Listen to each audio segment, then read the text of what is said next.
It's time to sit back and check out the RCWR show with Lee Sanders. Get fun, in-depth coverage and analysis from the latest in professional wrestling in AEW, WWE, NWA, Impact Wrestling, or the world of entertainment. From hit TV shows to your favorite sports like the NBA or NFL. All things music, movies, and beyond, while trying to make sense of this crazy world we live in.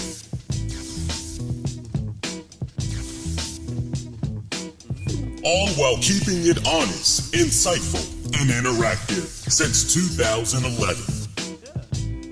And now your hosts, live from the nation's capital of Washington, D.C., Lee Sanders.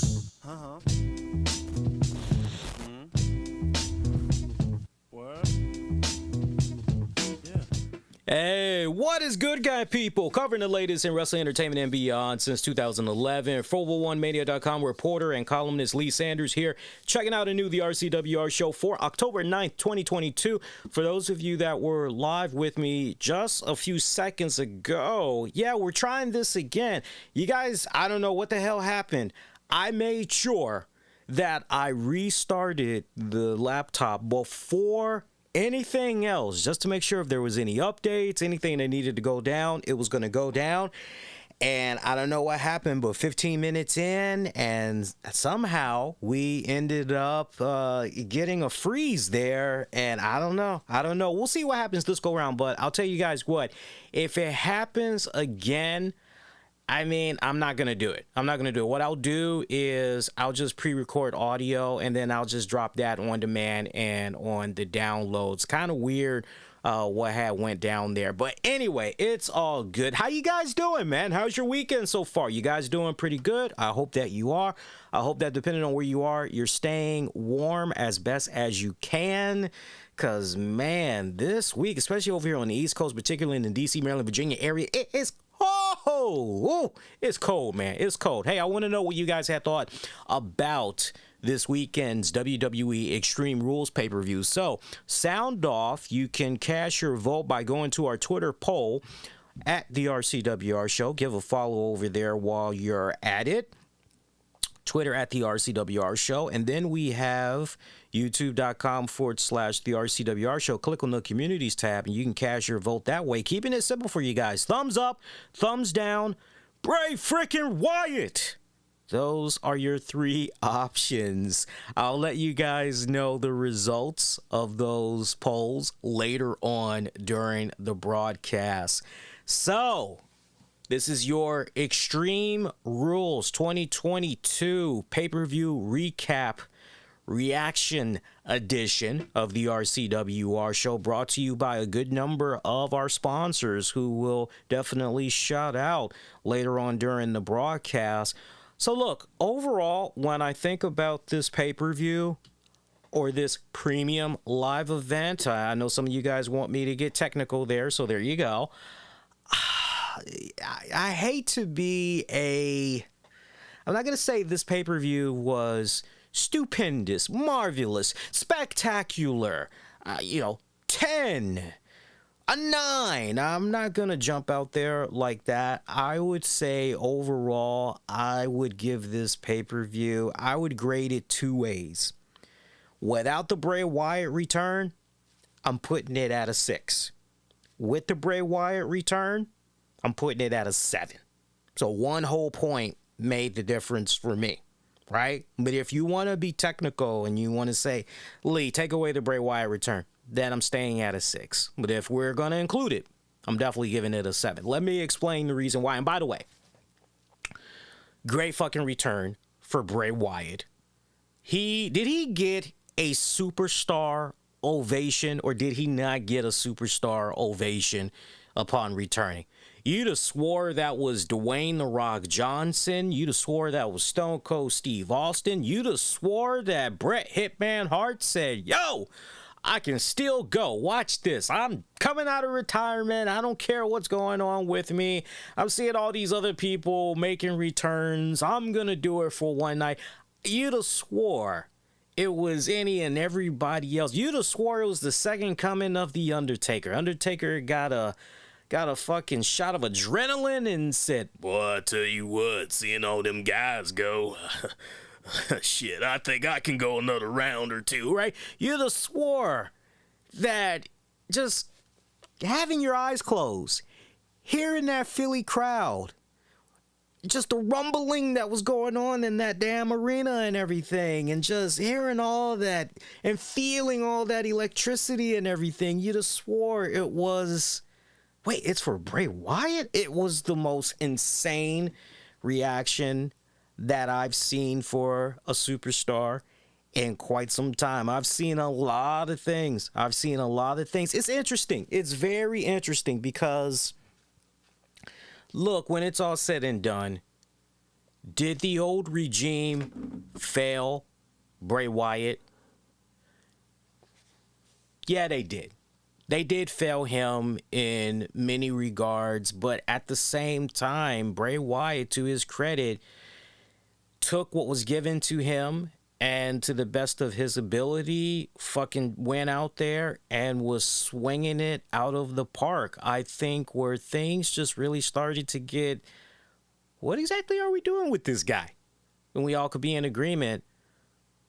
Alexa Bliss, what the hell are we doing here, right? And then to have her just essentially take that whole thing, it was just really weird. We don't need to go down that rabbit hole. We really don't. But I think we all could be in agreement. When you did that, that pretty much was the beginning of the end for Bray Wyatt. And you could definitely make an argument that within reason, as far as stifling the whole creative process and everything, you could definitely make an argument that it wasn't the same after Alexa Bliss was put into the mix and all that. So it's nice to see that there are so many people.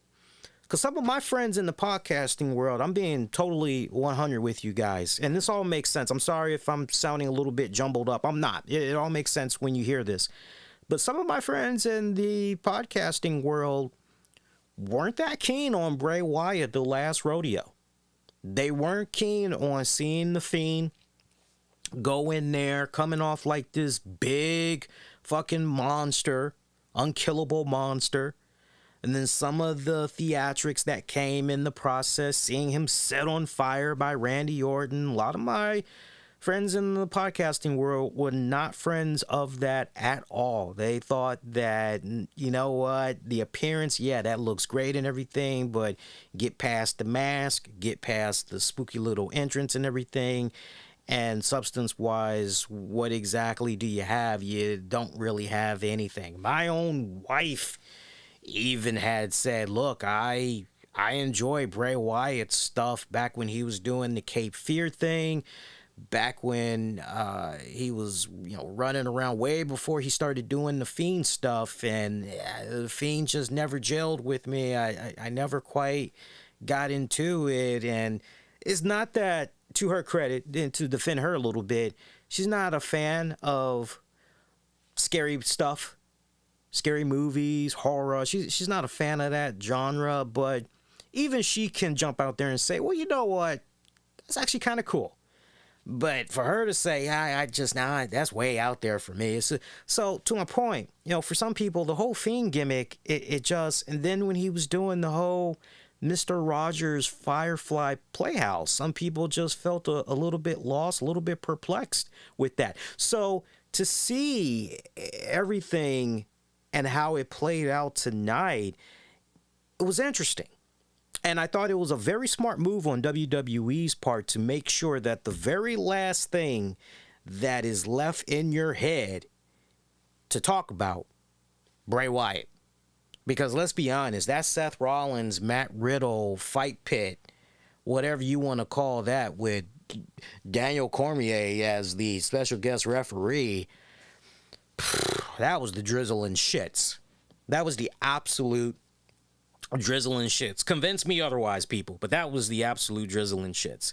So to have Bray Wyatt officially close out the pay-per-view, I thought that was a very nice touch, very redeemable. I don't know who the hell was in charge of laying out the booking, but whoever thought of, let's end it with Bray Wyatt, give him a fucking raise. That was a nice fucking touch right there. So I love seeing the real life Buzzard and Rambling Rabbit and all Sister Abigail. I love seeing all of those people pretty much come to life, and we're at different sections in the arena. We even saw a beheaded, I swear it was the beheaded joint that Wyatt used to walk around with when he was the Fiend.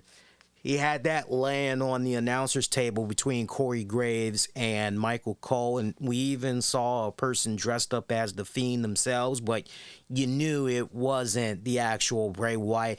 To have everything basically revolved around looking at these points, right? I could just imagine how it was for fans in attendance at that arena when everything was dark, and then you got the music playing and you're hitting the spotlight and like over there, and like, if you fucking aren't looking in time, then you freaking missed it, and then it's okay. So there's another light. Fuck, I missed it, right? So hopefully they maybe got a Titantron treatment or something of that nature. But to see how all of that was playing out with the nice lighting, the camera tricks, and everything, culminating in that mysterious wooden door at the top of the stage ramp, you got the light in the door frame cracks just bursting out there like something unholy, unruly is getting ready to come out. Then when the door finally opens, all this weird blue light smoke, and first thing you see is a lantern. You're going, oh snap, is this vintage Bray Wyatt? Is this Wyatt family Bray Wyatt? What exactly are we getting here with this Bray Wyatt and everything? And we got our answer. We saw Bray Wyatt that popped up wearing some type of a metallic skull mask. And as I said before the stream had got interrupted, it reminded me, the way it was designed, of a movie that the hero wore this white mask. It kind of had a sad face going on with a mustache, big old grin. And they used to wear all black. And they'd be fighting people with blades. Some of you guys know exactly the movie I'm talking about. If you're with me live right now, shout out if you can post it in the comment section real quick to jog my memory. I know there's going to be a shit ton of you probably on demand and on the downloads. Oh, Lee, you're talking about... I'll already know after the fact, so you might as well hold that type in. I'm talking about right now while we're live for this next little bit. It's like, help me out. But you guys know exactly the hero, or maybe it was a heroine, that was under that mask getup that I'm talking about. They had a little black hat that was on top of their head and all that, but it had that nice look that was going on. But you're looking at him, you're going, looks like him. He's holding a lantern. He's kind of got that walk down. See something going on with the tattoos on that right wrist. Looks a little familiar. And you see the dreads, you're going, nah, that's our boy. And then sure enough, definitively takes the mask off. And it is fucking Bray Wyatt. And your pay-per-view pretty much went off like that as he blew out the lantern, and you're going, shit, nice, fucking badass. Great freaking good feel moment. I enjoyed that on so many levels. I thought it was a telling tale that, okay, it's not The Fiend that returned. It's Bray Wyatt that returned. I think that's a very telling tale, right down to the point. It's sad that we got interrupted during that first initial take for the stream, but as I mentioned during the first live airing, you know, when you went in and saw some of the stuff that was going on with the pre-produced slide in that they did of the old Playhouse stage, you know, you saw the figures, Husky the Pig in them, you saw them covered in debris and cobweb, almost as if these have been abandoned. These have been left in the past. These are now relics. These are no more. Right down to the point, the stage itself for the Firefly Playhouse, the lights were out. So it was almost as if you were going in there, you know, long ago. You know what it reminded me of, honestly? It felt as though, and those of you that have maybe been in a position where you worked at a mall, you've been there enough, you've seen stores come and go, you've seen how they get boarded up and everything. The way that Firefly whole stage kind of looked, it almost reminded you as if it was one of those, okay, yeah, this store in the mall, it's no more, so we're just gonna go on ahead and set up a nice wall canvas, because honestly nobody really is doing anything with this space anyway, so we're just gonna cover this up. We're gonna make it a wall. We're gonna put some nice cool artwork that's behind it and everything. Just if you want some fun trivia, I remember about 3 to 4 months ago, somebody had shared some really cool footage. It's really worth going out of your way if you like looking at old antique shit from the past. But somebody had shared a video of this wall, and they were kind of curious what was behind this wall. Was that this place where they had worked? I think it was at a mall. But it turns out when they went past this wall, apparently it was a old Burger King from like I think back in the 60s or some shit like that, and still had the same cash registers. Toilet hadn't been replaced. It was some vintage shit, right? So to my point, when you're looking at those old relics that belonged to Bray Wyatt when he was doing the whole, as I like to call it, the Tim and Eric Awesome Show, Great Job meets Pee Wee Herman's Playhouse, you're kind of going, okay, it's safe to say that, yeah, he's not doing this shit this second go round. Okay, all right, cool. It is what it is. Leave the past behind, right? So it's nice that at the end of the day, the Bray Wyatt that we got that's returning, it looks like it's a nice throwback to the Wyatt that we saw that was running around with Braun Strowman, with Red Beard, Eric Rowan, right? It was a nice kind of throwback, but looks can be deceiving. We'll have to see a little bit. One thing that was definitely, and I thought was beautifully detailed, as far as a taste of things to come with this particular Bray Wyatt, this Bray Wyatt leading up to ultimately seeing him return, he's going to be very cryptic in how he is delivering his messages, as we've seen, and just the creative mind, to Triple H's point in that interview he had some weeks back with Ariel Helwani. Yeah, Bray Wyatt is definitely a creative genius, always, just because all of that stuff that we've been seeing leading up to now, and including seeing him in that metallic skull mask, talking, you know, through like this static TV and waves and all that, you know, paranormal waves.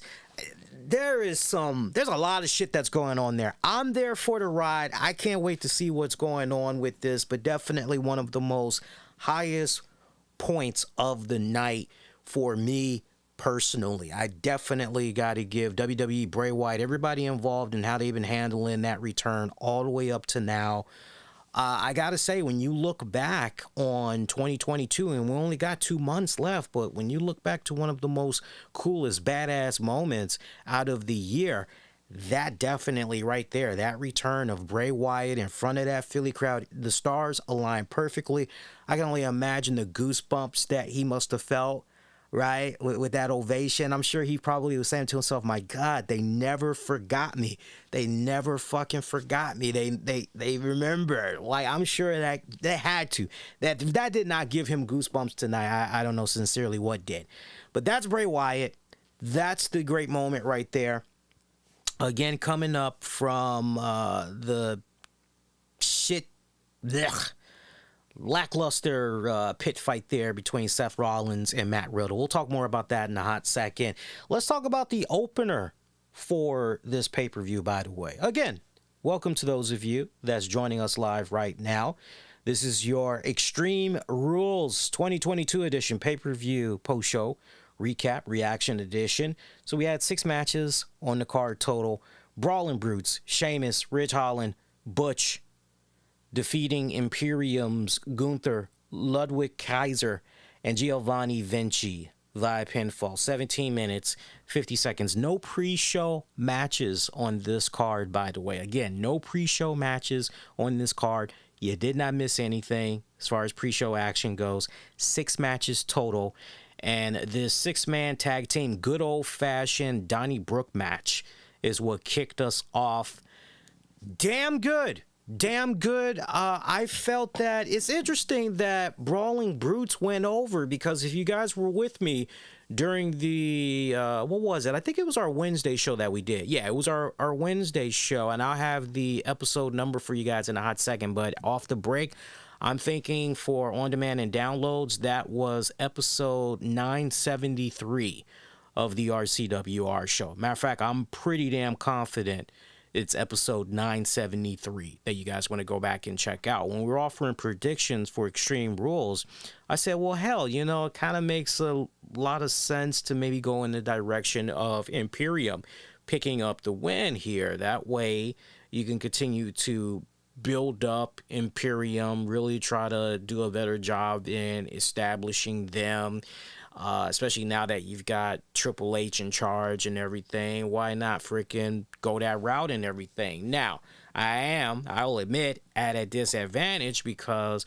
I don't watch SmackDown every single week. Not to go through that whole spiel, longtime listeners know exactly the reasons why, but I just felt with a little bit that I had seen from SmackDown, okay, the right team to go over is definitely Imperium here. And even though they were at the receiving end of a defeat, I mean, my God, and I had tweeted this out, but in all my years of looking at tag matches, particularly 6-man tag matches, you know, usually you get the joint, okay, these two are going to start us off. Okay, and now this person's going to get the tag in. Or another person's going to get the tag, and then they're going to work for a little bit. And then maybe a third person will get tagged in, and then, you know, okay, nice. All right, so at this point, everybody has gotten in their little tag. But then at some point, you go through the, all right, there's a beat down on this person. All this person is just getting their asses handed to them. If only they can make that desperation tag. If only they can make that hot tag to their partner so that some new blood can come in there. And then you've seen the nice little comeback that sometimes will happen with the baby face, yada, yada, yada, yakety smackety, right? But the way that this 6-man tag match was laid out, I mean, this was a virtuoso masterpiece. It was a masterpiece from the standpoint of you always had action going on between these two respected teams. Okay, this wasn't, and I can't stand the tag teams, be it 2-on-2, 3-on-5. I can't stand the tag team action where, you know, one person's fighting the other, and okay, so what the fuck are the other people doing? Like, literally, what the fuck are the other people doing? I mean, it's only one ref, that one ref can only do but so much. If these people really hate each other like that, well, then, yeah, they should be, beating the crap out of each other outside the ring and all that. And ultimately, the only thing the referee really cares about is the two legal people in the ring, right? But usually, depending on which wrestling promotion you're checking out, and that's no shade to any promotion in particular, but when you're watching your wrestling, you see the lame fucking psychology that I just described that usually is. But in this case, there was always some type of action going on throughout this 6-man brawl, tag match brawl. And I loved it. I loved it. And that point that I just made of observation, that's just for starters. The way in which the fighting was going on and how it would ultimately set up whoever were the legal guys that were going at, and then for it to essentially spill out to the ring. Everybody's brawling again. And then, going into your spots with your props. I thought for sure that wooden bar table, I thought for sure somebody was going to get it good through that damn thing. I was anticipating it. I'm looking at that bad boy. There's a couple of props I was looking at, but that bar table was one of them. The other prop I was looking at that I was hoping was going to be used was those beer barrels. And those beer barrels were not used. I was hoping somebody would pick up one of those sons of bitches and just beat the living hell out of their opponent with it over the back. I was hoping that was going to happen, but it did not happen, right? It would have been a nice, visually, that would have been a nice fucking spot, but we didn't get it. But, still, it was all good. Most entertaining tag match I've seen in quite some time from WWE. I want to make sure that I stress that. Most entertaining tag match I've seen in quite some time from WWE. Good fucking shit. High marks. This was definitely a banger.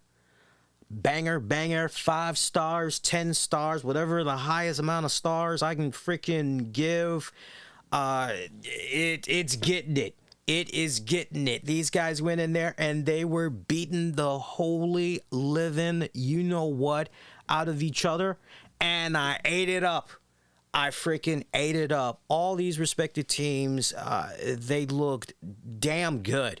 They looked damn good. I particularly had enjoyed seeing more of that rough side come out there from, I know he's called Butch now, but Pete Dunne. I love seeing more of that. Yeah, this is the guy that I remember seeing when I was watching NXT. I love seeing that come out more and more, again, from what I've been seeing off and on from SmackDown these past several weeks and everything. But a great display from him. Verdict is still out for me on, who's the guy? Giovanni Vinci? Yeah, I'm just looking at Imperium and I'm going, man, you know what? In a perfect world, dog, Vladimir Kozlov would just slide in so goddamn perfectly with Imperium. I mean, and if you guys don't know who the hell Vladimir Kozlov is, you might want to research on that guy. But me, a couple other buddies of mine in the podcasting world, we keep tabs and we see what's going on with him now and how very distinguished he is, how he's gotten better with age physically. I mean, you just are looking at him and you're going, damn, why isn't a wrestling company doing something with this guy? What the hell's going on here? Kind of weird when it's all said and done, but a nice, good old-fashioned brawl delivered as advertised. I felt that when I was looking at this card initially from several days ago, that this is going to be the sleeper hit match of the night. And some people may hear that and say, well, no. We knew this was going to be because, look, you got Sheamus and you've got Gunther in there, right? So that, not so fast, because you're talking about all these other participants that's involved here, right? So we may not get it as good as we hope, if we see a point in the match where Sheamus and Gunther are going at it, it may not be that long of a window that we get to see these guys brawl here. I mean, everybody was showing off here. Sheamus getting the win, definitely the right way to go. I would have no shadow of doubt that, because they did really good protecting Gunther. I hope you guys had peeped that out. Gunther did not eat the pinfall there. Right? So I thought that was very telling that you had that go down, because I feel ultimately you're going to be setting up maybe one final showdown between Sheamus and Gunther, just one-on-one, and I'm definitely all fine for that. I love how we had Miz all throughout the night, and he was trying to make sure that Dexter Lumis, plans were put in motion to see to it that he's nowhere near him. And he comes across the Philadelphia Flyers mascot, Gritty. And it's funny because a few times there, the commentators included, even Miz, they messed up his name. And I'm going, it's not that hard to mess up this guy's name. It's very easy to remember and everything. If you want some fun little research to do when you get some spare time and you are into your sports, but you don't know anything about hockey, look up the story of Gritty the mascot, because it's very, I won't spoil it for you, but it's a really good, fun story. That mascot is not that old, by the way. That mascot was created back in 2018. FYI, 2018. And when it was first created, the Gritty mascot, the person that created it told the Philadelphia Flyers, the Philly Flyers, said, look, giving you a heads up right now. Off the break, people ain't going to like this, especially the kids. Off the break, you're going to get some heat. But it's going to pay off.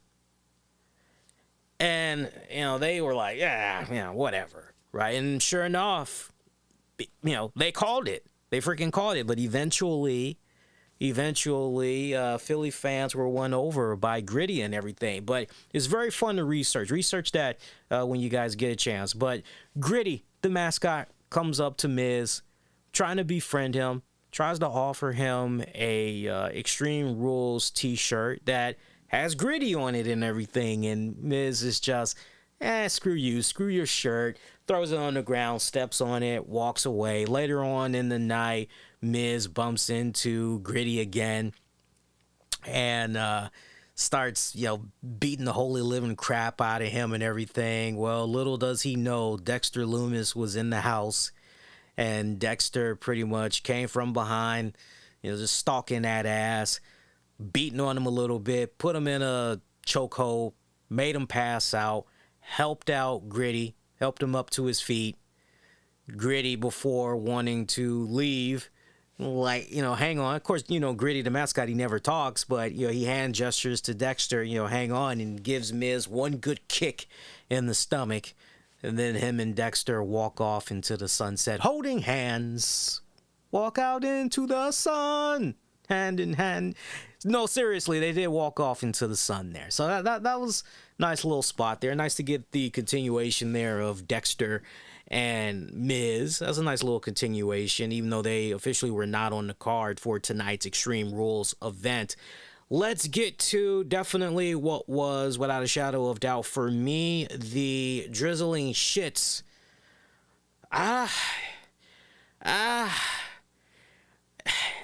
Yeah, it's a tie, because there's two drizzling shits. This was definitely the first drizzling shits of the night. SmackDown Women's Championship, Ronda Rousey versus Liv Morgan. What the fuck was I watching here? I mean, seriously, I'm seeing these girls with the foreign objects, and the way that they're hitting each other with lack of force, for starters. I mean, the way that they're just hitting each other, just picture somebody has a bat in their hand, okay? just picture somebody did something pretty foul to, let's just say for the sake of the argument, somebody reared your car. And they don't apologize. You see who the motherfucker is, and they're yelling a whole bunch of defamatory things, and, next thing you know, they're coming at you charging with a baseball bat, and if you stand there, your head's gonna be leaving your freaking shoulders, right? So when you're seeing that there are foreign objects being used in this particular match between these girls, you're going, okay, all right, cool, this should be good. But the way they were hitting each other, it was playing off like a really bad video game. The way that they were using these props, it was just, I'm gonna hit you, and tap. Here, I got another weapon here. I got another one. I'm gonna use it on you. I'm gonna use it. Watch out. I'm gonna use it. Here we go. You ready for it? Here we go. Tap. I was just looking at that face palming like a mofo, man. I just, it was a drizzling shit. And I watched this entire pay-per-view with the exception of the Wyatt segment. I watched this entire pay-per-view. Oh, and other than hearing Miz talk and his little backstage stuff, I watched this entire pay-per-view like I do with most of WWE stuff and a couple other wrestling promotions. I watched it on mute. Just helps me out better with my enhancement as far as visually taking in what I'm able to take in, all that good stuff. And in this particular case, I'm paying attention to the Philly crowd. I'm going, man, these guys don't look like they're really into this match. Maybe I'm wrong. I unmuted a couple of times during this match because I was very curious, and it matched up to exactly what I was seeing from the crowd. A lot of people just sitting there with this dull look on their face, like they are waiting for them lame ass hot pockets to finish in the microwave. And you've done that look before. That look I'm talking about. You got that dull ass look. You got that fucking hot pocket in the microwave. You know damn well that if you had the money, okay, maybe you just blew it on the mortgage, or you just paid your car insurance or whatever. If you had that a little bit of extra money, if you had an extra $20 right now, you'd be going for some pizza, some Buffalo Wild Wings, motherfucker. You'd be going for that right now. But instead, you got that lame ass hot pocket in the microwave, and you just looking at that bitch, just turning. You know that shit nasty. You know that shit sucks. But it's the only thing that's there, right? That's how the fans were looking at this match. That's how the fans were looking during this match. And I was like, in this shit already. Like, seriously, in this fucking shit already. Weird finish, if you even want to call it a weird finish. But, we get this Liv Morgan, who, it's not going to be just any old kind of match at Extreme Rules. It's going to be an Extreme Rules match. And you're like, oh, okay, so she wants to get down and dirty. She wants to go medieval on a bitch. Okay. Leave no shadow of doubt that she is the champion, right? But, okay, so let me explain this finish, because this was just kind of weird for me on a couple of different levels, right? And you'll get why I'm saying it was weird, okay? So you get a chair that gets wedged into the corner, and then it falls out, right? So you're like, oh, we're clean that up. So as a result of that chair falling out, Rousey has to pretty much, it seems, pull an audible, and she pretty much hits Morgan, kicking her in the corner and everything. Gets back in there. Morgan comes in. I mean, with these really bad chair shots. I mean, every time. Not so much Ronda. It was really Liv. It was really Liv. Every time Liv was using a prop, it just tap. It's just, Jesus, dude, just terrible. Chair shots followed up with a code breaker to drive the chair pretty much into Ronda Rousey's face. That only got her a near fall. Rousey is put on the table, and from there, Liv goes up to the top rope.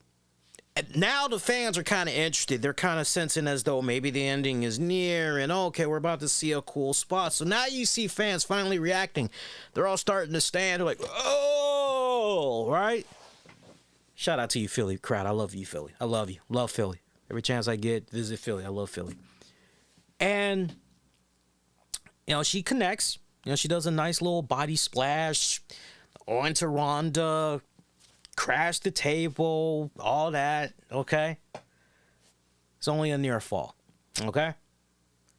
Somehow, Ronda Rousey is able to put in some type of a leg chokehold on Liv Morgan. And at first, it seems like Liv is about to not really power her way out of it, but she's pretty much like, okay, you're going to go this route. You're going to try to get some type of arm, neck submission hold on me. Okay, well, you know, I'm going to use all of my strength, and I'm going to do my best to pick you up with that one arm. I still got my free hand. I'm going to have my hand on your back, and I'm going to try to see if I can slam your ass down. And surely I can, you know, and she tried that, only got her a near fall, and, you know, Ronda making this great transition with this leg lock. I mean, it was some, you have to see it with your own eyes to believe it, because it was a really great transition that Ronda did. I really cannot describe it in words. But Liv has this sadistic smile on her face. You know, she just has this smile, right? Like, I just let out a wet one. You know, who hasn't done that? You're riding the elevator by yourself or whatever, and you're like, I feel sorry for the person that's going to come in here. Wait till they get a whiff of me. Right? I mean, that's exactly how Liv Morgan is coming off, right? Like, she just let one rip, and then she passes out. And Ronda Rousey wins the championship that way. It didn't work for me, dog. Nah, it's a hot no for me. It did not work. I personally feel that the way this was always designed, there was just no way, no how that Ronda Rousey was going to lose 3 times to Liv Morgan. There was just no way that was going to happen. Not with this story that you were telling as far as, yo, you beat me because luck was on your side. Let it be pretty much straight up. Let there be no shadow of doubt. Let there be definitely no room for premature error.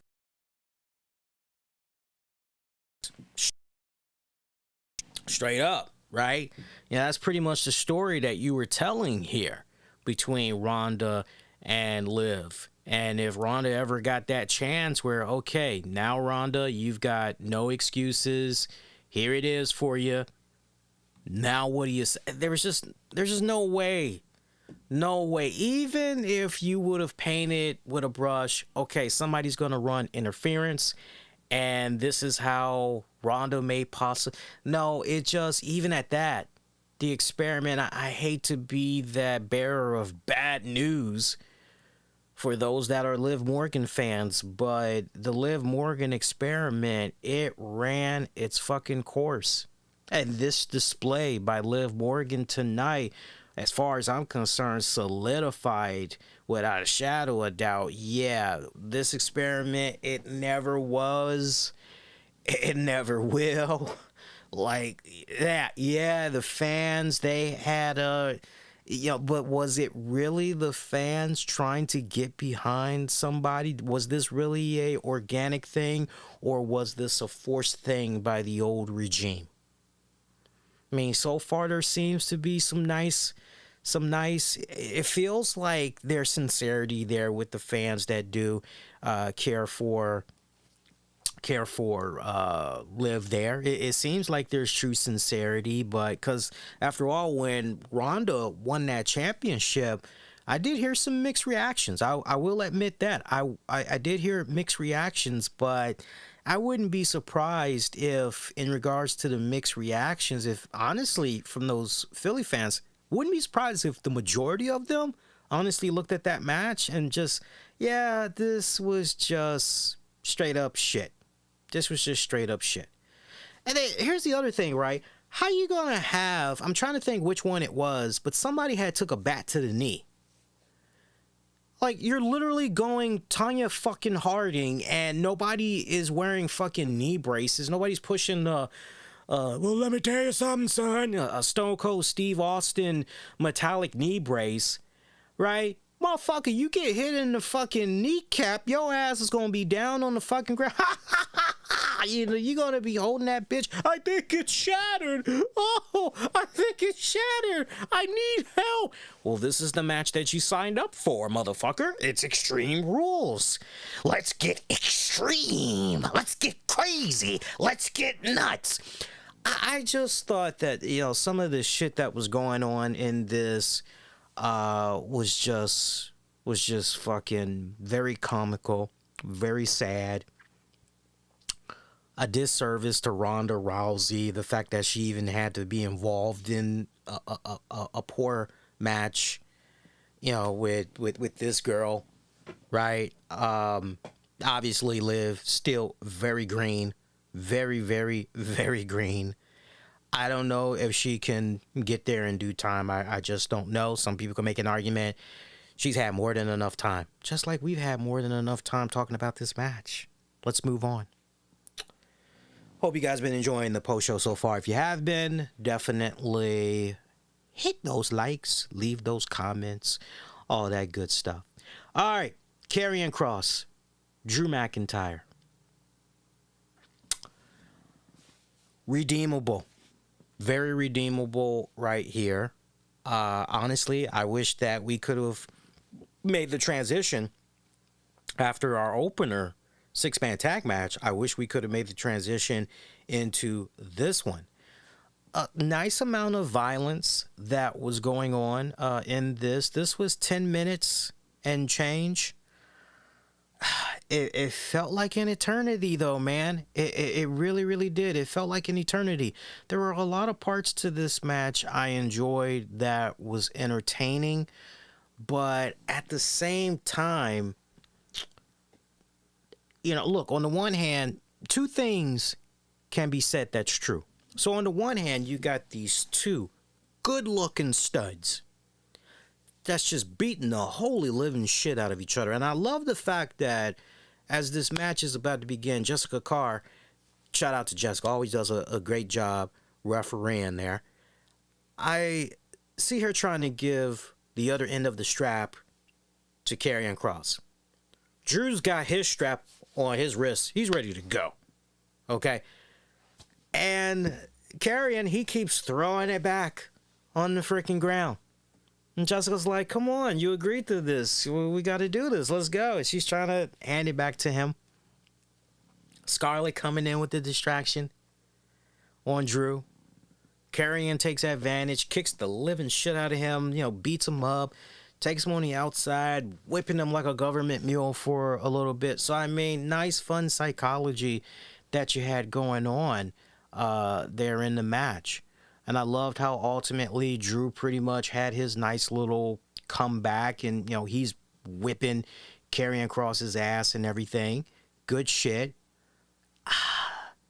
And then, it leads to a point where Drew McIntyre is getting ready to do the Claymore kick. And here's where some of the booking gets a little weird. So riddle me this. Off and on, past couple of weeks now, we've seen Karrion Kross, Scarlett, mainly Scarlett. She's gotten in some digs on Drew McIntyre.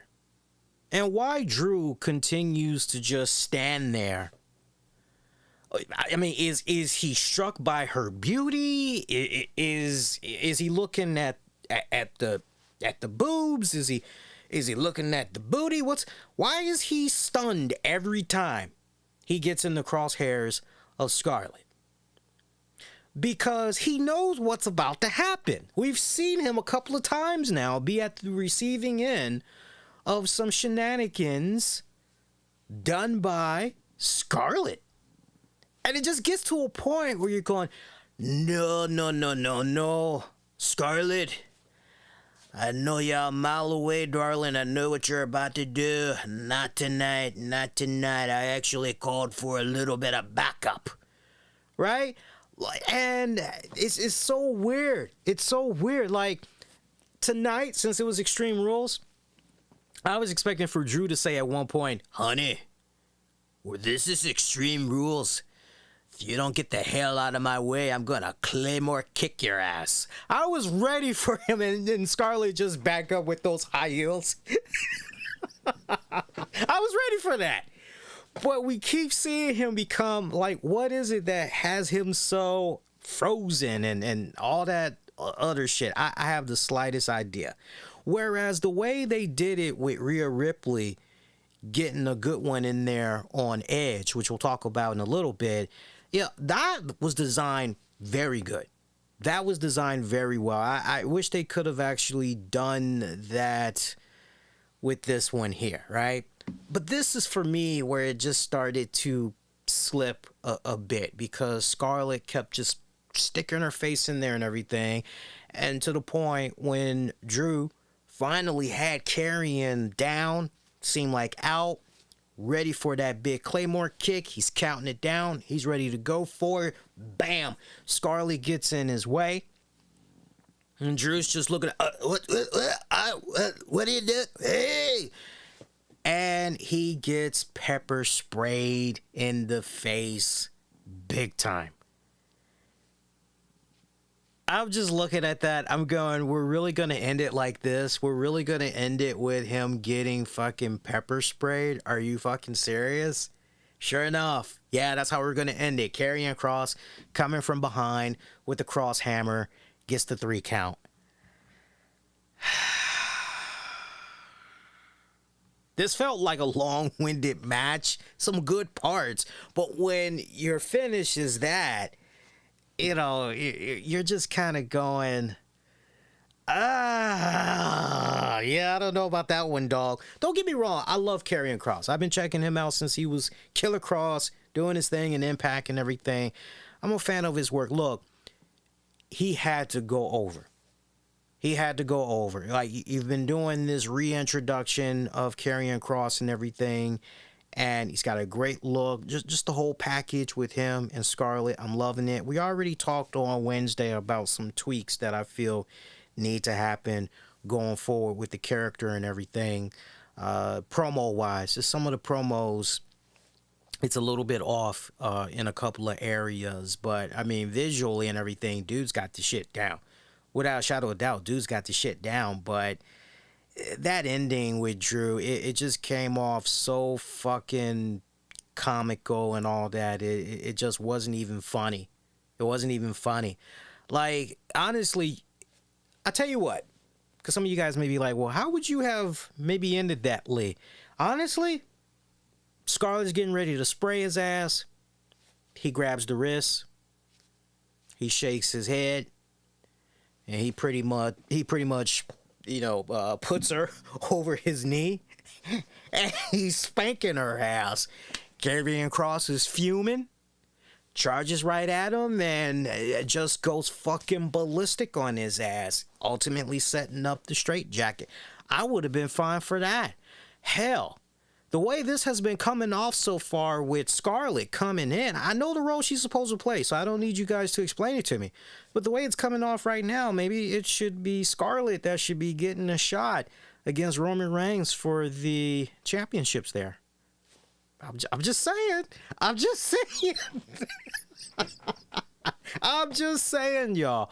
But, yeah, some good, some bad mixed in this match.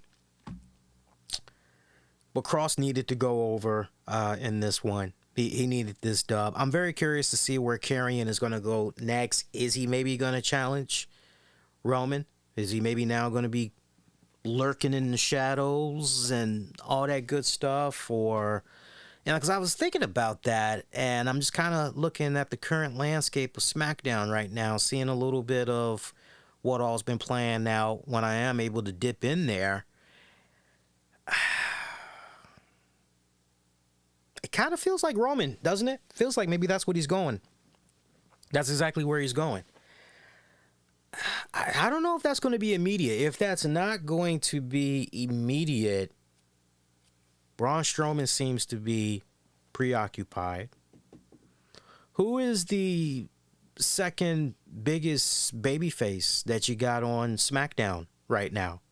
I'll have to ask you guys, because again, I'm not plugged into SmackDown like that. So other than Drew McIntyre, who's your second biggest babyface that you have on there? Because whoever is the second biggest babyface, maybe you can have Karrion do something with them. But it feels like, for all intents and purposes, it really feels like Roman is probably the next route for Karrion Kross. We'll have to wait and see how that pans out. Raw Women's Championship. I know Steven was talking about this earlier. Bianca Belair taking on Bayley. Raw Women's Championship. Bianca Belair with the title retained. Look. Good job making Bianca Belair look like a fucking monster. Especially the strength. The sheer strength. To the point, that finish. I enjoyed the hell out of that finish, man. I loved seeing... visually, I'm going, damn, what can't this girl, Bianca Belair, not fucking do? So, Bayley sets up this ladder over Bianca. And it seems as though, okay, Bayley's got this in the books. She's starting to climb up on the ladder, because the way Bayley has this ladder set up on Bianca, it's over Bianca's chest. So you're looking at Bayley climbing up that ladder. My God, not like this. My God, no, not like this. And Bianca kind of, snaps into it, kind of gets herself out of whatever trance she was in, realizes what's going on, and she starts using her freaking Hulk strength, her She-Hulk strength. It's kind of funny too, because I say, yo, she's the real She-Hulk. And wifey said, yeah, better than that fucking bullshit that's on Disney. We both chuckled on that. Although, great seeing Charlie Cox back. Nice new interpretation of Daredevil. Good shit. I'll give them credit. They set up a pretty good, strong finale.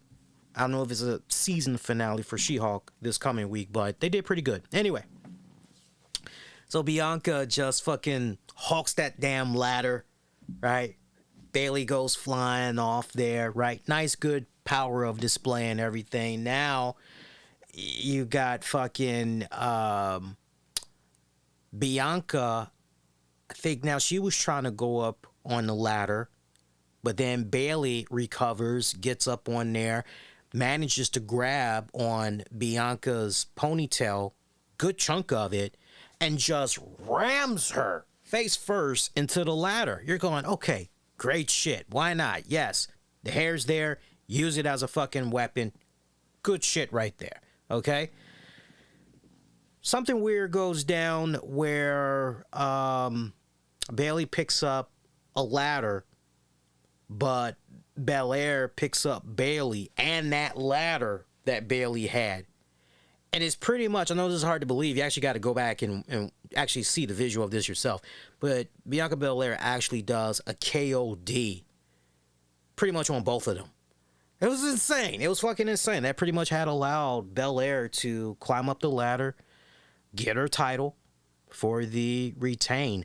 As far as Bianca Belair, Bayley, this first act, I honestly felt, and look, they did right having Dakota Kai, Io Sky come out there trying to run interference. That was nice how they had that all play out, which, by the way, you had that go down, but you didn't have Alexa, and you didn't have, who's the other one? Asuka. You didn't have them. You know, it would have been nice to at least. Now, if they did say it during commentary, I missed it because, one, my TV's on mute, and two, not all of the closed captioning kicks in because a lot of times, you guys know this if you have it on mute or if you're hearing impaired, a lot of times there's information that's missing in the closed captioning, right? But if the commentators did mention, hey, there's no Alexa Bliss, there's no Asuka because blah, blah, blah, blah, blah, stemming from what happened earlier in the week, then it's like, okay, all right, cool. Gotcha. But either way, for this first act, made all the sense in the world that Bianca is the one to go over on this one. Belair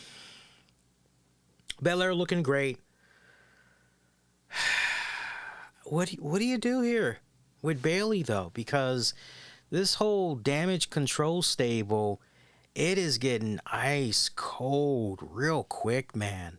It is getting ice cold real quick, and I have some serious concerns for damage control. Right down to the point, I almost feel as though maybe, just maybe, you need to bring in some type of new blood to make this more interesting. That's how I'm personally feeling, because the experiment with Io and Dakota involved in this, it's just not clicking.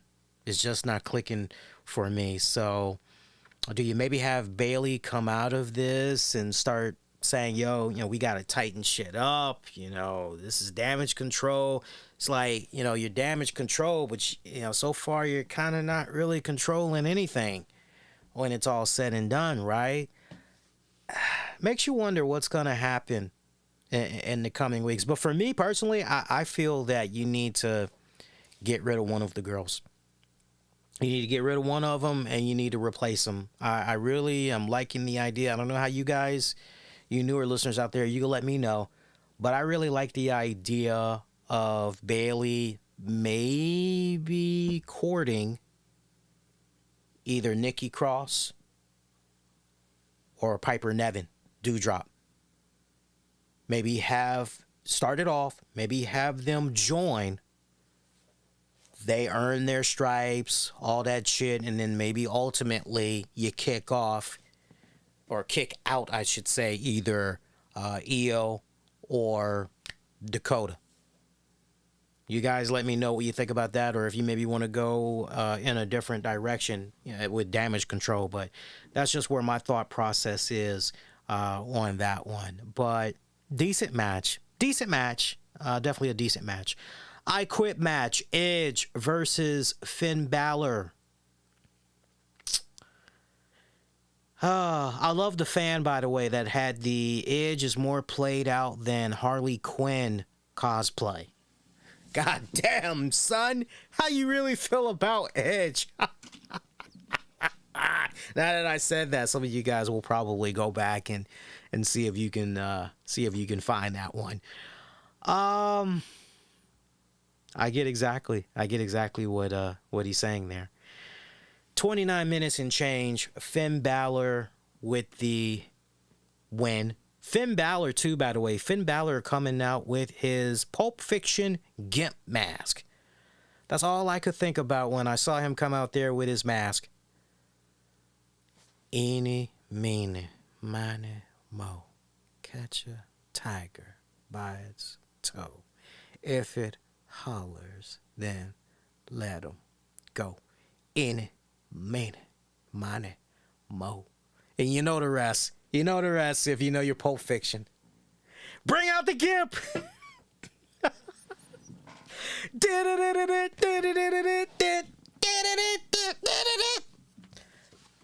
Lord have mercy. I think I might go back and watch that scene just to have a fucking chuckle. Seriously, I might go back and watch that. Seriously, bring out the Gimp. That was so goddamn weird. I know what he was trying to go for, Finn Balor. I know what he was trying to go for.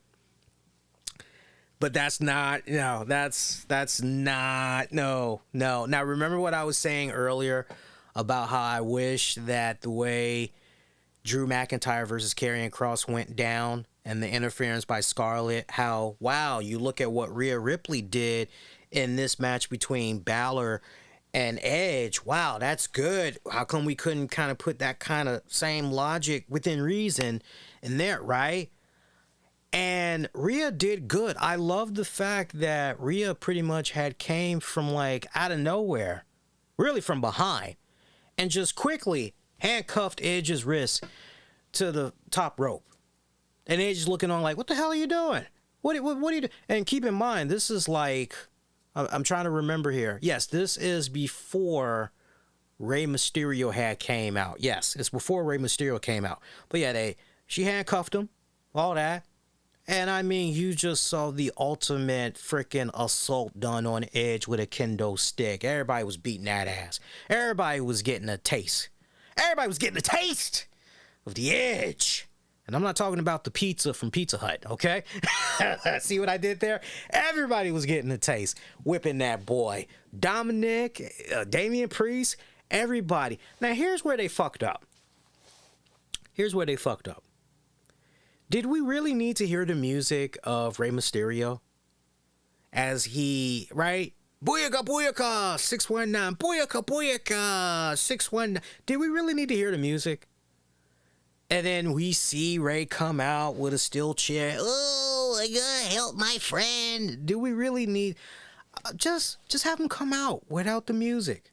Just have him come out without the music. I would have preferred that. Get in a hit on one guy. Maybe if you're lucky, get a hit on another. But eventually the numbers game too much. Get your ass handed to you. I would have preferred it if it would have went down like that. But no, you get the booyaka booyaka music. Damian Priest, here's what's going on. So he tries to meet Ray, middle of the stage ramp. Gets hit for his efforts. Comes out there. Takes the action to Finn Balor. Dominic comes in there. Hitting his dad. Stomping on him. Love the touch by Michael Cole. I had to close caption him, but I love the touch of Michael Cole basically saying, somebody, beat this little bastard. Some shit like that. I love hearing that from Michael Cole. Like, okay, all right, I hear you, Michael. Michael's going for his JR there. Okay, he's going for his Jim Ross stars. Okay, that's good. That's good. Loved all of that. One person was missing during this whole ordeal, and it was screaming out loud to me. Where the fuck is AJ Styles? AJ Styles got his ass handed to him on an episode of Raw, and you're telling me he couldn't show up to Philly to cash in a receipt on Finn Balor? What, he's licking his wounds at home, and he's really thinking about that offer that Balor gave to him? Is that maybe what's going on? He's now contemplating, he's at odds with himself, and what's going on? I thought it was weird that there was no AJ Styles in there, but you know what? We kind of got a little bit of redemption there for the fact that there was no AJ. Beth Phoenix was in the house. And when it was all said and done, and it looked as though the numbers game was just too much for Edge, Beth Phoenix came in there, and she was whooping ass. I enjoyed it. I love seeing her scare off Dominic. Dominic kind of looking on like, I'm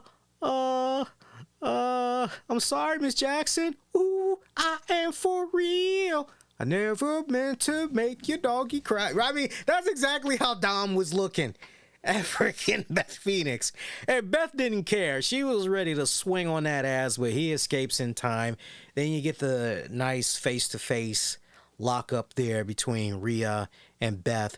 Good shit right there. Crowd ate that up. Great reactions to that. Beth coming off the ropes, bam, spearing the hell out of Rhea Ripley.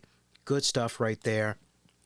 Now, at that point, I remember Beth did manage to get hold of the key from Rhea.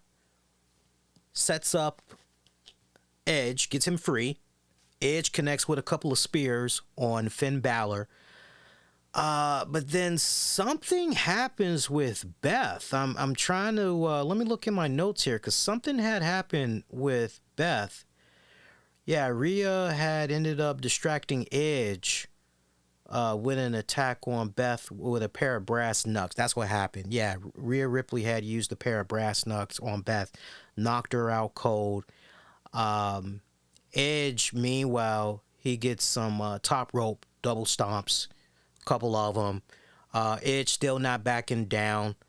Next thing you know, Rhea pretty much threatens Edge by saying, yo, I'm going to do some serious harm to your wife here with a concerto. Because at this point, Damian Priest, Balor, yeah, it's coming back to me now. So once Beth Phoenix got knocked out and everything, Edge sees what happened and but then Balor comes back, takes advantage of the distraction. I think he did a couple of switchblades on him or whatever. Damian Priest, Dominic get in there. Now they're holding him, Edge that is, on his knees. And Rhea is about to do the concerto. And Edge is like, oh, all right, fuck it. Fuck you. I quit. Leave her alone. Rhea freaking hits her anyway. And Edge is just bawling out like a baby. Got my closed captioning coming in where Michael Cole is saying, can we get some goddamn EMTs out here? Please, somebody come out here. Like, why are we still on this? Let's break away.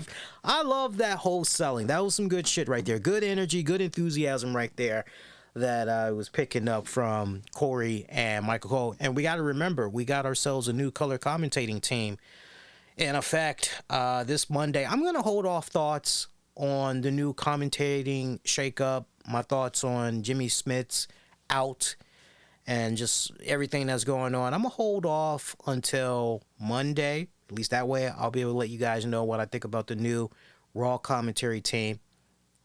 I'll definitely be checking out NXT. So I'll be able to let you know what I think about that.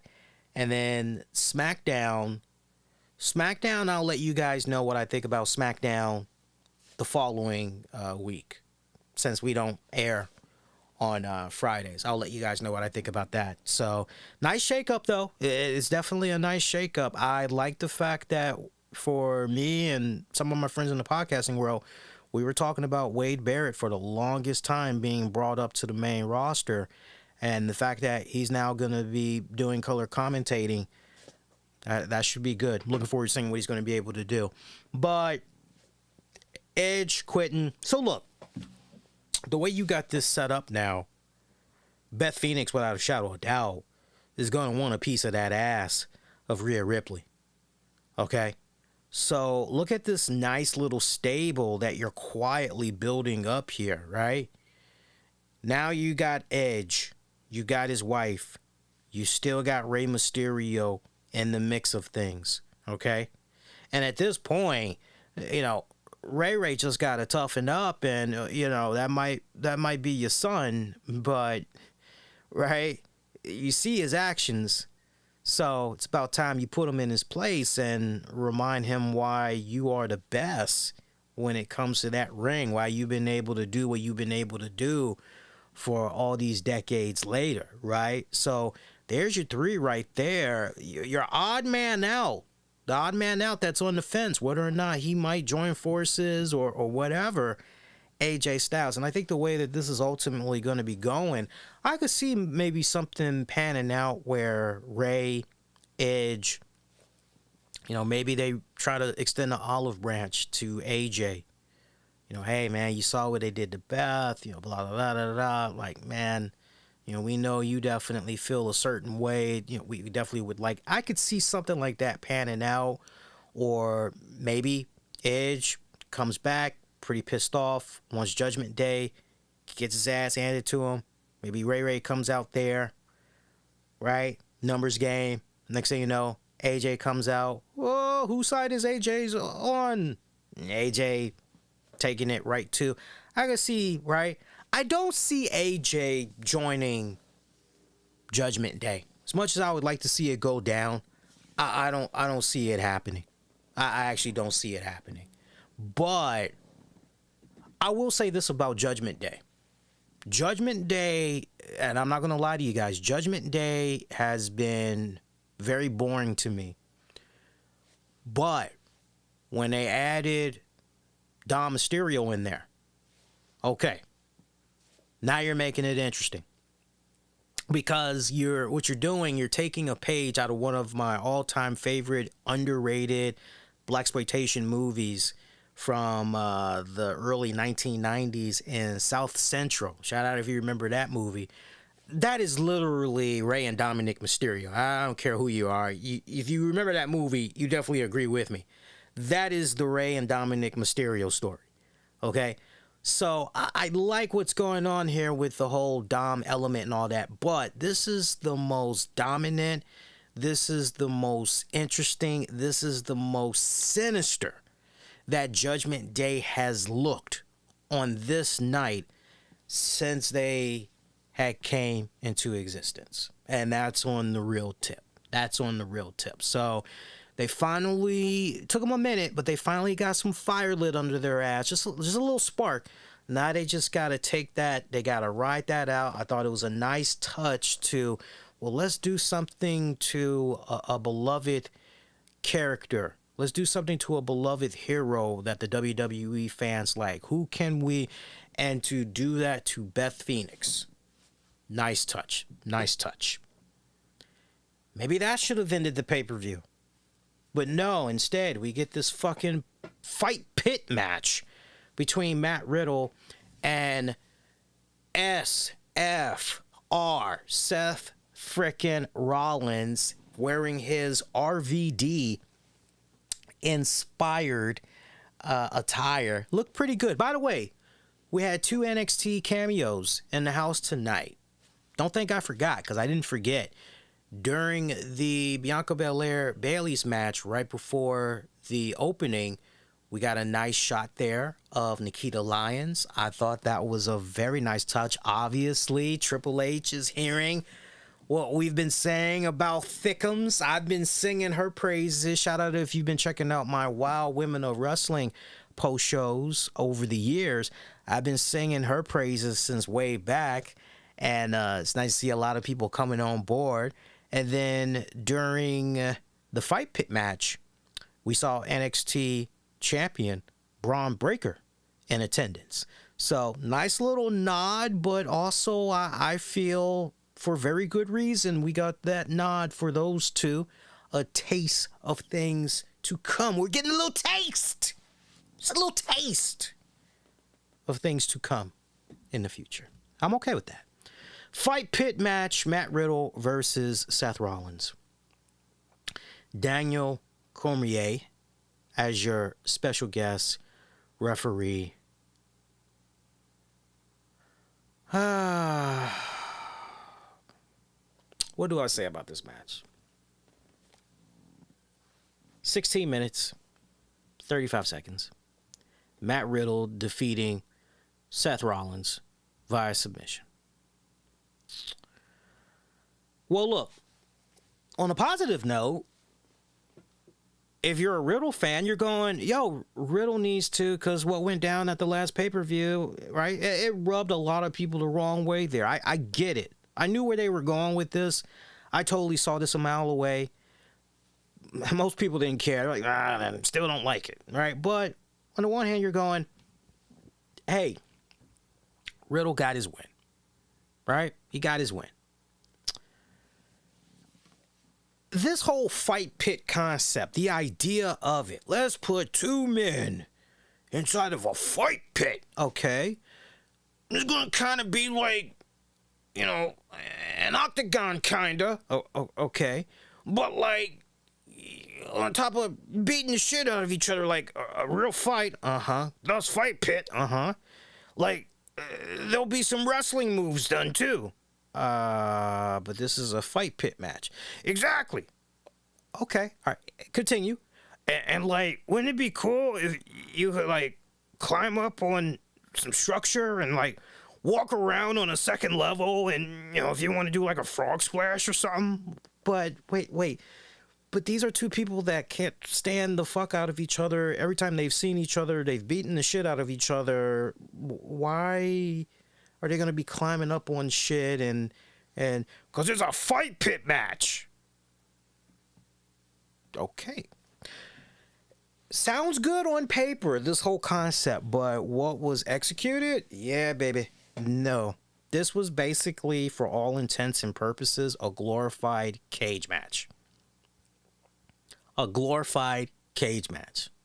It would be no different than my black ass saying to you, hey, you want some pizza? Yeah, I would love some pizza. What do you want on your pizza? Man, I love nothing but meats on my pizza, so give me all the meats. And I'm like, okay, cool.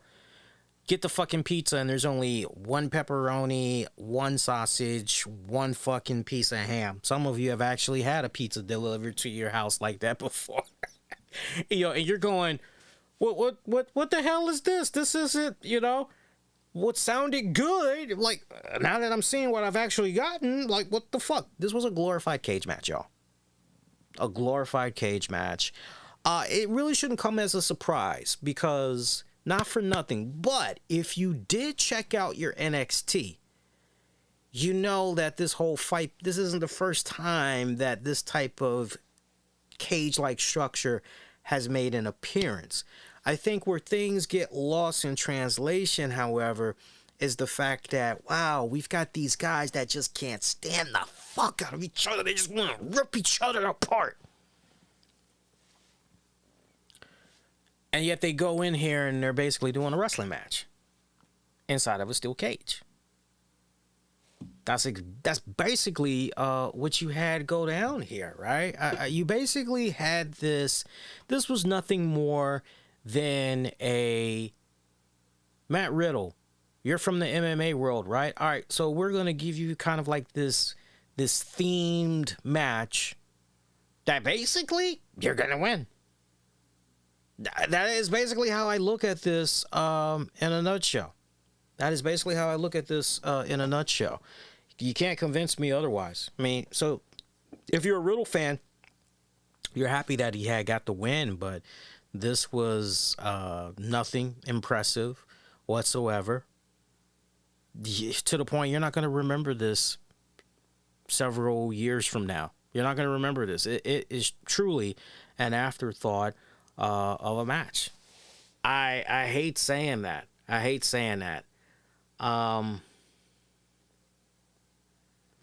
interesting. It wasn't that interesting whatsoever. I appreciate the creativity that was put into this. Daniel Cormier, by the way, as the special guest referee, did absolutely jack shit for me.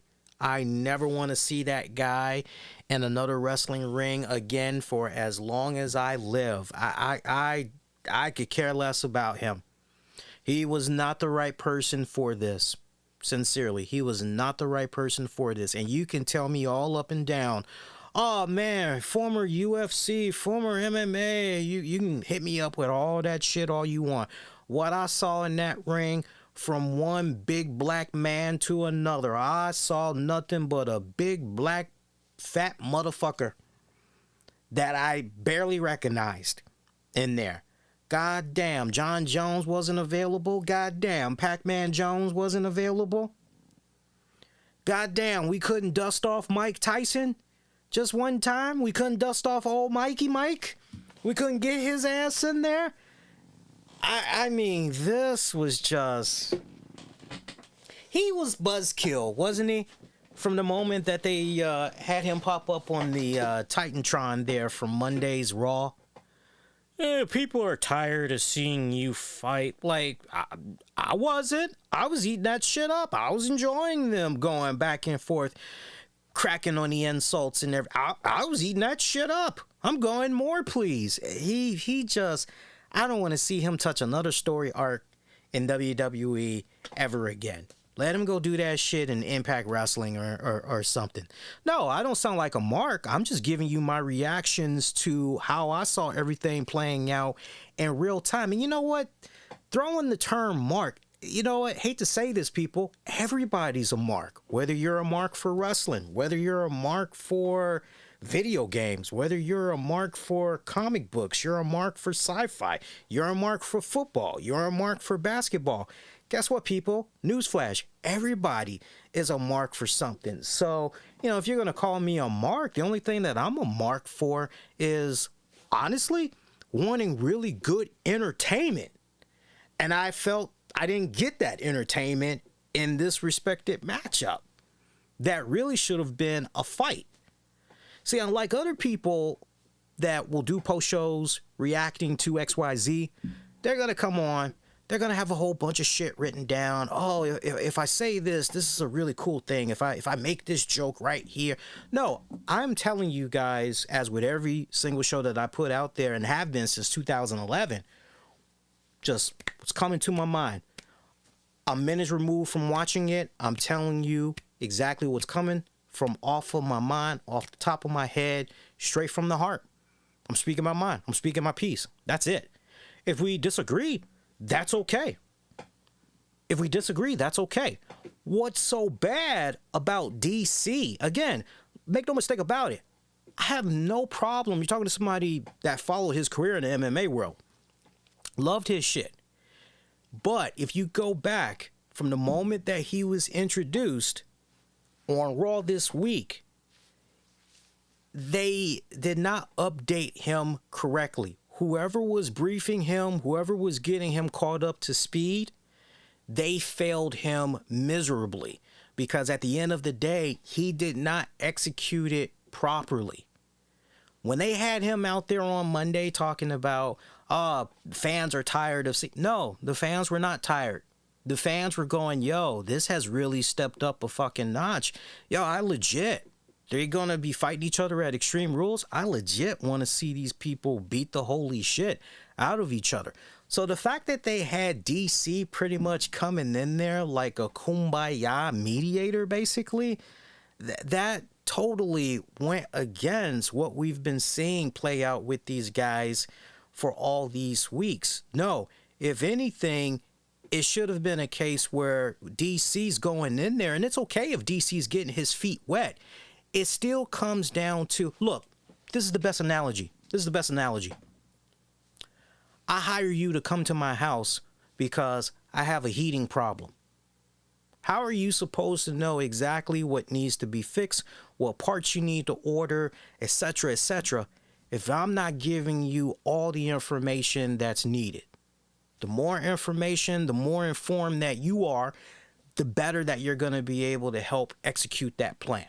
That is the best analogy I can use for how WWE honestly kind of failed DC and made DC kind of come off like a chump in the process. That's it. Now, I've spent enough time talking about that. I ain't going to go anymore because that wouldn't be fair to the other listeners. But if you guys don't understand where I'm coming from after that analogy, then I don't know what to tell you guys. But this match, not so much about DC, but more so about just this match. This really should have been a straight up fucking brawl. Right down to the point, you had these guys come out and they're making their grand entrances. Nah, man, you shouldn't even be doing grand entrances. You guys have been cracking insults. You guys have been beating the shit out of each other in parking lots, backstage, in the fucking ring, outside the ring, during a commercial break, during fucking, right? Like, nah, man, the time for showboating and showing off your new fucking costume, no. Word, next time I see your ass, son, I'm beating that ass.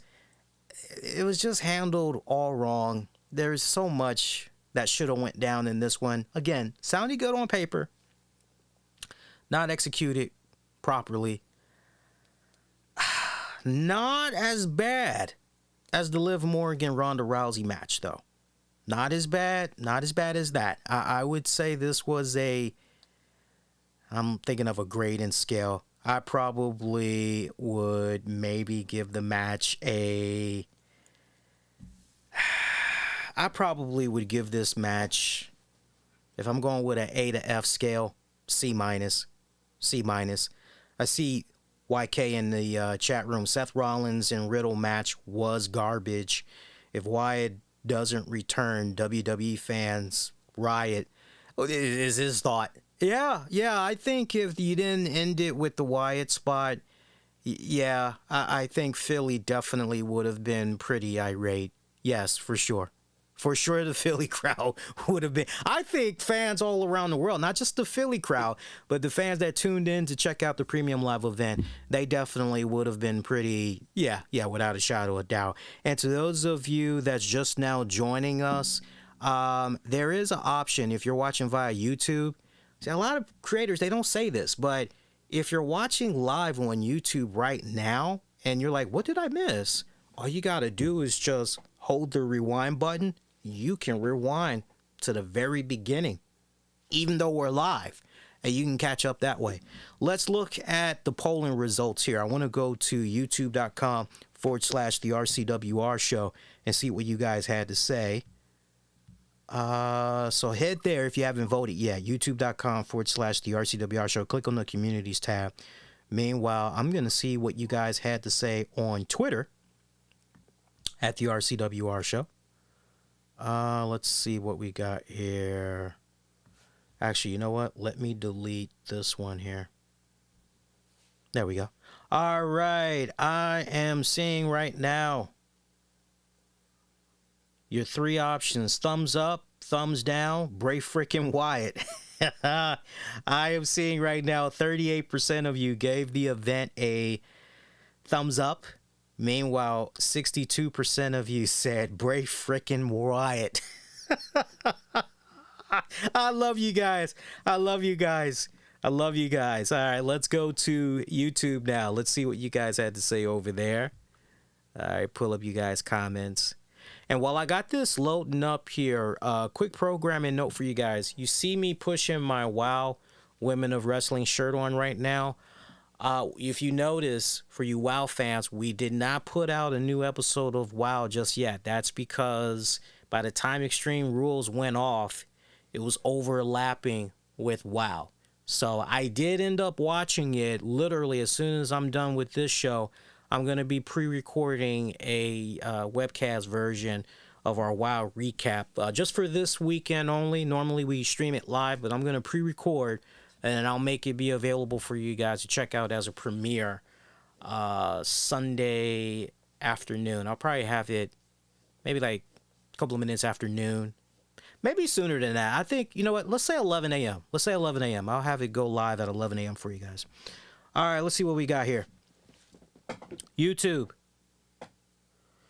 36% of you said Bray frickin' Wyatt.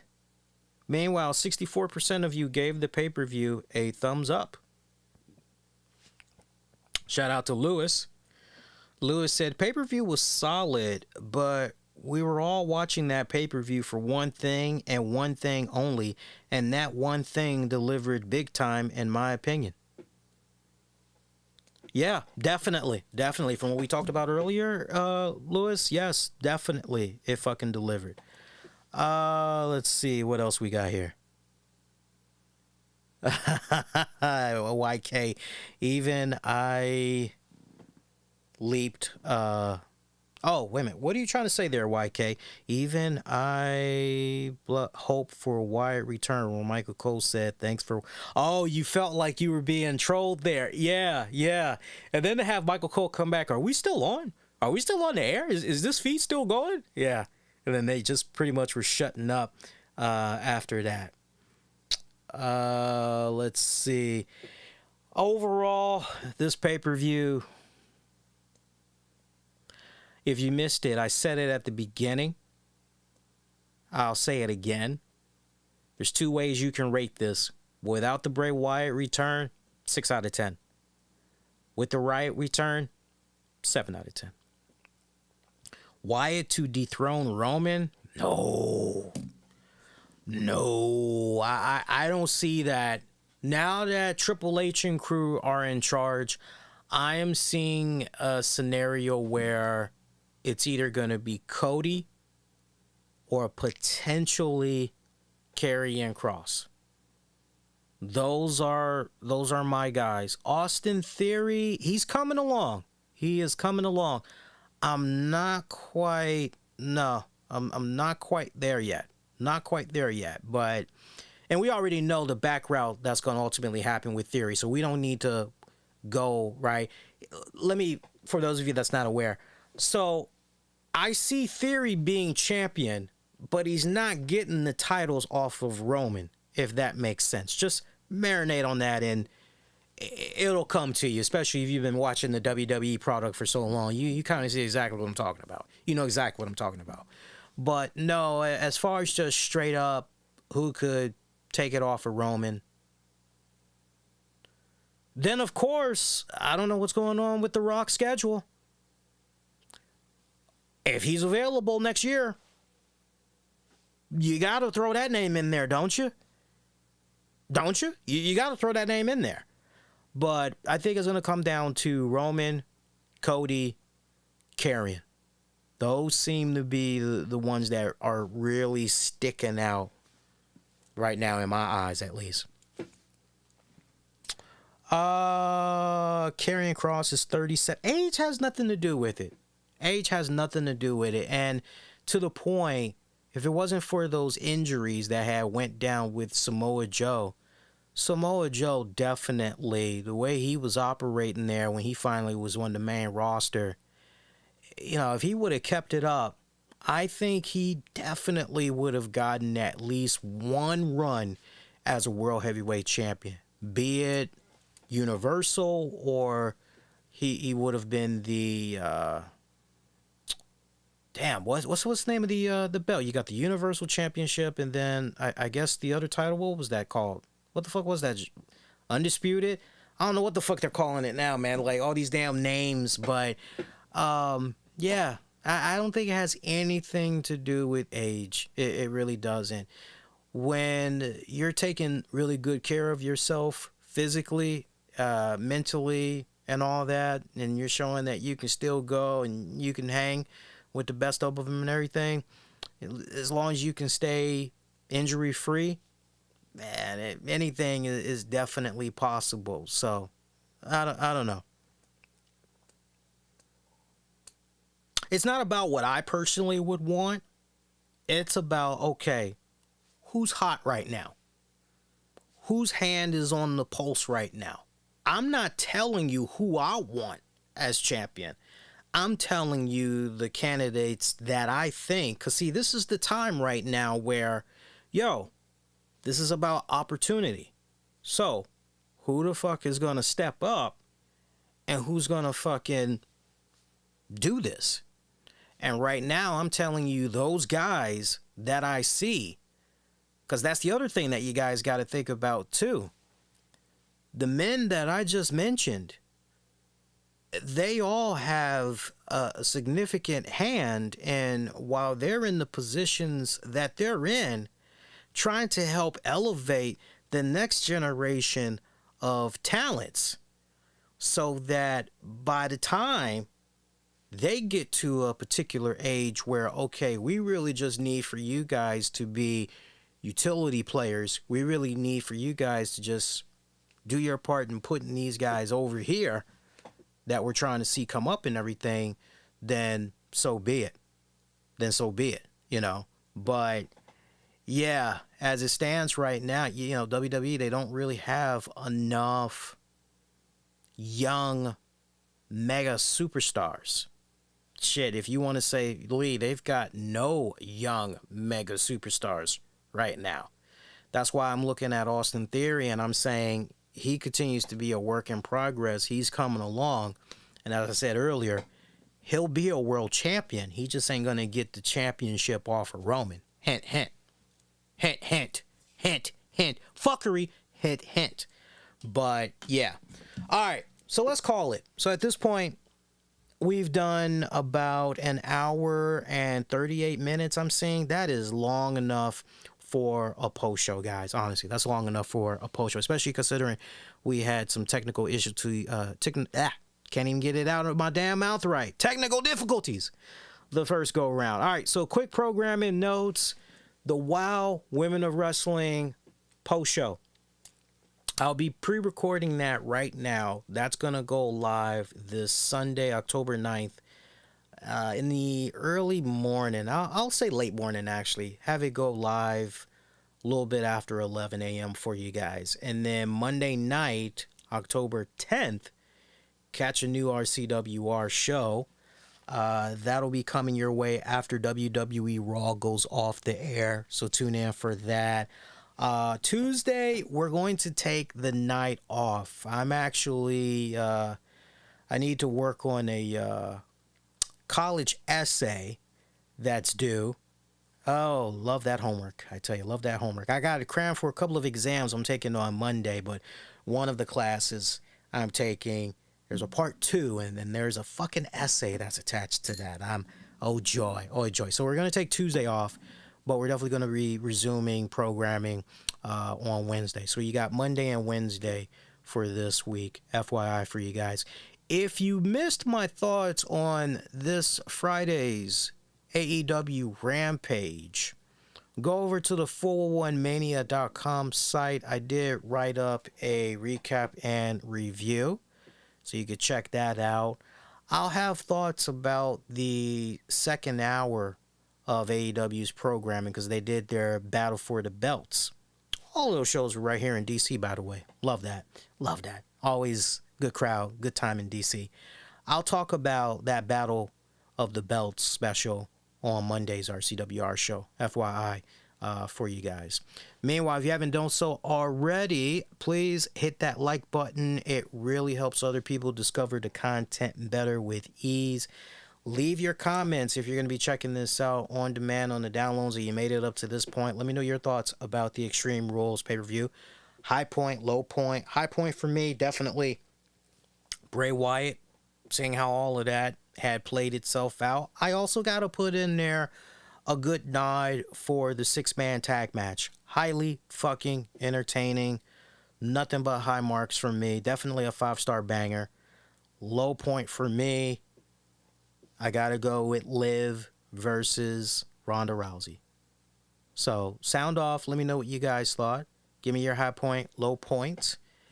And get at your man on Twitter, Facebook, and Instagram. Use the keywords, the RCWR show. And until next go round, good kind people, I am wishing all of y'all to be safe and most importantly, be kind to one another. I will see you guys next go round. Take care. Peace.